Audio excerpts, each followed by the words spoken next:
Tout commence dans une petite maison isolée de la campagne normande. Une bâtisse grise que la brume semble ne jamais quitter.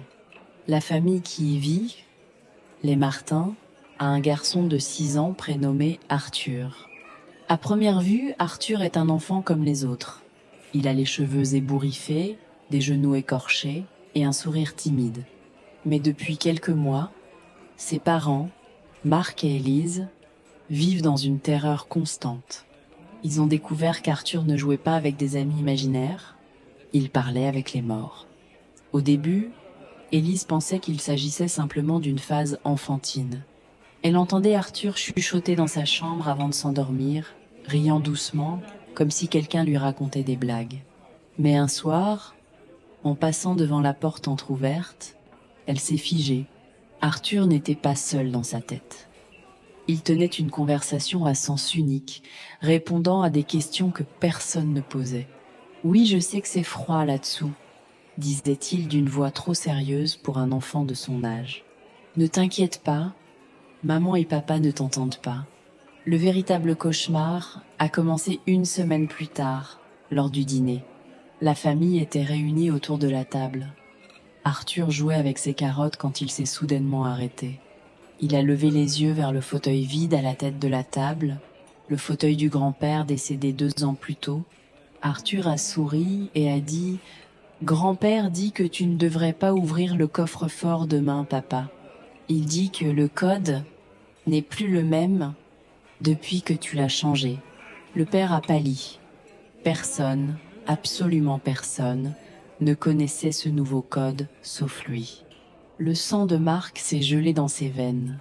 Ce n'était pas une devinette, c'était une information précise, venue de l'au-delà, transmise par la bouche de son fils. Les semaines ont passé et la situation s'est dégradée. Arthur ne dormait plus. Il passait ses nuits debout dans le couloir, fixant l'escalier, comme si une foule invisible montait vers sa chambre.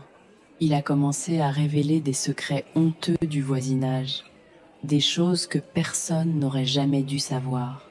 Il a dit à la boulangère où se trouvait le bijou volé de sa mère, il a dit au facteur que sa défunte épouse lui pardonnait la lettre qu'il n'avait jamais envoyée. Le village a commencé à éviter l'enfant, le regardant avec une peur superstitieuse. Le point de rupture a eu lieu lors d'une nuit d'orage. Les parents ont été réveillés par des cris. Ils ont couru vers la chambre d'Arthur. La porte était verrouillée de l'intérieur. En forçant la porte, ils ont découvert une scène d'épouvante.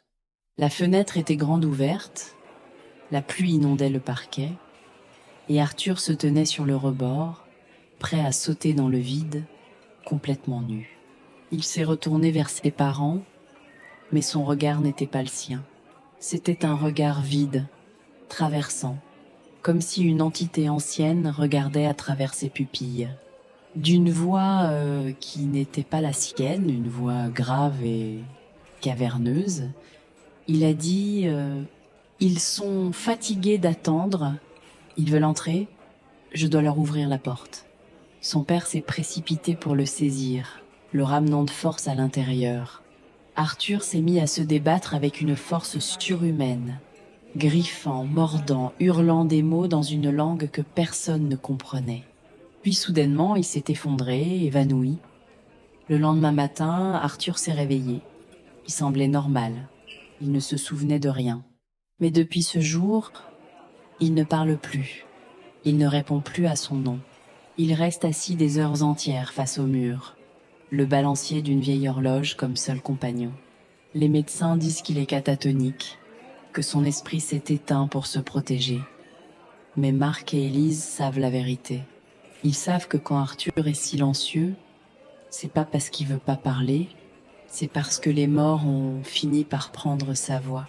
Et maintenant ils attendent, dans le silence, qu'il leur prête ses yeux. Merci d'avoir écouté cette histoire.